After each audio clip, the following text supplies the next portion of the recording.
Salut à tous, ravi de retrouver sur Direct Course pour évoquer le programme de ce mardi 7 janvier. Le Quintet Plus se tiendra une nouvelle fois sur les programmes de Paris-Vincennes pour une épreuve qui s'adresse à des trotteurs d'âge bien connus dans les tournois de cet acabit. Voici ma sélection, j'ai placé en tête le 9 Trésor du Lupin.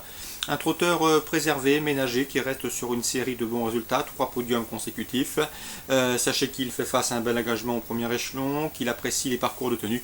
Bref, il mérite d'être rangé parmi les choix prioritaires de cette compétition. On lui opposera le 10, Tino Laravel, qui en dernier lieu a mieux couru que ne l'indique son classement brut. Il a bien fini ce jour-là, d'autant qu'il avait occasionné un faux départ et avait dû partir derrière un adversaire. Ici, le cheval retrouve un parcours sur lequel il s'est déjà imposé. Je pense qu'il trouve ici l'occasion de jouer un premier rôle. Le 12, Triskel Pacha a vu à son avantage l'hiver dernier à Vincennes, où il avait notamment enregistré 4 succès consécutifs. Le cheval est revenu au mieux pour cette période hivernale. Il vient de se classer 3e d'une course.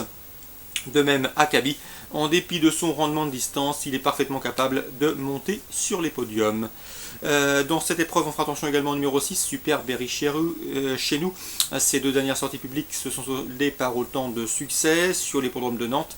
Le cheval revient donc ici à Vincennes avec de solides ambitions, sachant qu'il sera également présenté, déféré des 4 pieds pour cet engagement favorable, ce qui n'a plus été fait depuis plus de 4 ans. Attention à lui, c'est un bel outsider.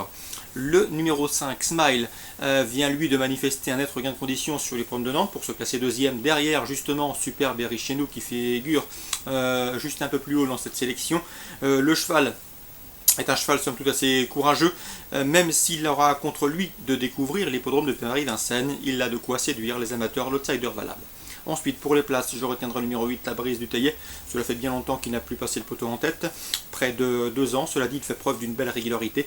Il répète ses courses et une nouvelle fois, il biguera une place parmi les 5 premiers, tout comme le numéro 19, Tiger Donover. Auteur comme l'ensemble de l'écurie d'une année 2013 exemplaire et fructueuse, le cheval a enregistré pas moins de 21 podiums, dont 6 succès. Il revient ici à Vincennes avec l'intention de bien faire, tout du moins pour l'obtention d'un accessite. Attention également au numéro 14, Trophée Jabba, qui vient de s'imposer avec de la marge, facilement. Mais attention, il était déféré les 4 lors de ce succès. Cette fois-ci, il sera ferré.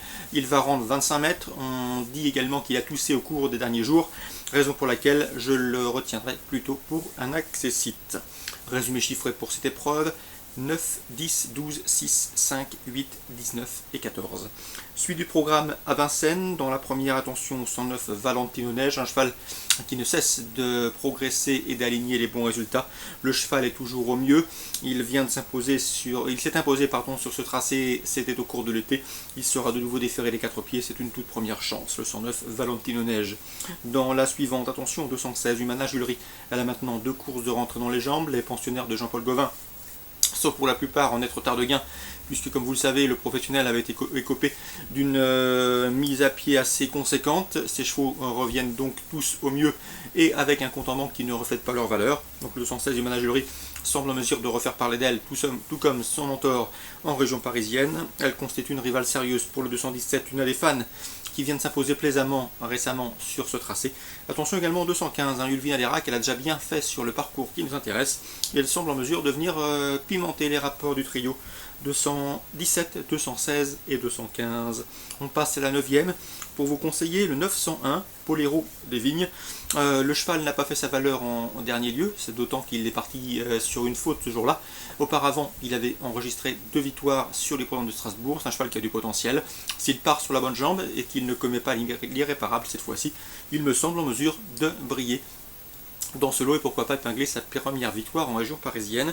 Attention également au 913, Bijou de Spinelli, un cheval qui était tenu en estime dans l'écurie d'Ivreux. Il n'a pas pour l'instant concrétisé l'après-midi en course, mais son potentiel demeure intact et ici il semble en mesure de redorer son blason. 901, 913, toujours à Vincennes.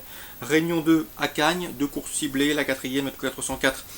C'est Tsarine de la Môme, l'engagement est sur mesure pour cette jument qui se plaît tout particulièrement sur les ponts de Cagnes-sur-Mer.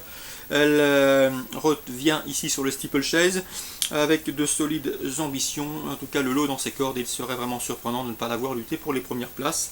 Dans la 7e, j'aime beaucoup 2 chevaux qui viennent d'ailleurs de faire jeu égal sur le parcours qui nous intéresse. Le 706 Gracius et le 702 Bois du Plessis. Ces 2 chevaux, à mon avis, sont d'une valeur équivalente. Le parcours fera différence, l'aptitude également au terrain lourd en tout cas. Ces deux chevaux sont en forme, connaissent le parcours et a priori dans ce lot ils peuvent lutter pour la victoire. 702, 706 et 404, ça c'est pour la réunion 2 à Cagnes-sur-Mer. Très bon début de semaine à tous, très bon jeu et à demain sur Direct Course.